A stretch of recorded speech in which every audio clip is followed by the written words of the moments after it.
નમસ્કાર, આપ જોઈ રહ્યા છો જેકેએસ ન્યૂઝ ગુજરાતી। વાત કરું ચોરવાડ ખાતે રત્નેશ્વર મહાદેવ મંદિરની જગ્યાએ એક વ્યાસ આશ્રમમાં અન્નક્ષેત્ર ચાલી રહ્યું છે। છેલ્લા 30 વર્ષથી અન્નક્ષેત્ર ચાલી રહ્યું છે, ત્યારે અન્નક્ષેત્ર અંદર ઘણા ભાવિકો પ્રસાદ લેવા આવે છે અને આ બિલ્ડિંગ વરસાદના કારણે જર્જરિત હોવાથી આશરે 100 વર્ષ પહેલાનું બાંધકામ હોવાથી પેઢિયા પડી ગયેલ હોય અને ટ્રસ્ટ દ્વારા જણાવવામાં આવ્યું હતું કે જર્જરિત હોવાથી અમે વહેલી તકે ઉતારી લઈશું અને આજુબાજુની જગ્યામાં આવેલા બાંધકામ પડી જાય તો ટ્રસ્ટી તથા પૂજારીને કોઈ જવાબદારી નહીં।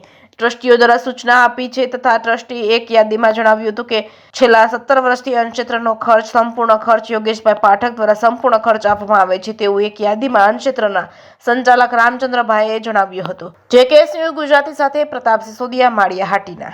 હું રત્નેશ્વર મહાદેવ મંદિરનો પૂજારી તરીકે માળિયા હાટુનું ચોરવાડ ગામ, આ ચોરવાડ ગામમાં વ્યાસ આશ્રમની અંદર રત્નેશ્વર મહાદેવ મંદિર આવેલું છે। ત્યાં છેલ્લા 30 વર્ષથી અન્નક્ષેત્ર ચાલુ છે।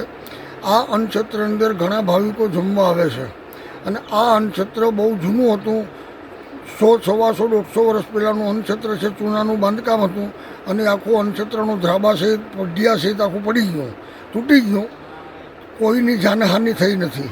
એટલે મેં ટ્રસ્ટીઓને બોલાવેલા, ટ્રસ્ટીઓએ જોયું એટલે ટ્રસ્ટીઓએ કીધું કે નહીં, કોઈ જાનહાનિ નથી। પણ હજી પણ અત્યારે પણ હાલની તકે હું પૂજારી છે, મારા પોતાના મકાન અને મારી બાજુમાં કોઈ પણ મકાન એ બધા 100-150 વર્ષ પહેલાંનું જર્જરિત મકાન છે। તો હવે પછી આ મંદિરની અંદર કોઈ પણ જાનહાનિ થઈ કે કોઈ પણની માથે તકલીફ થઈ તો ટ્રસ્ટી કે એના પૂજારી કોઈ પણ જાતના જવાબદાર નથી।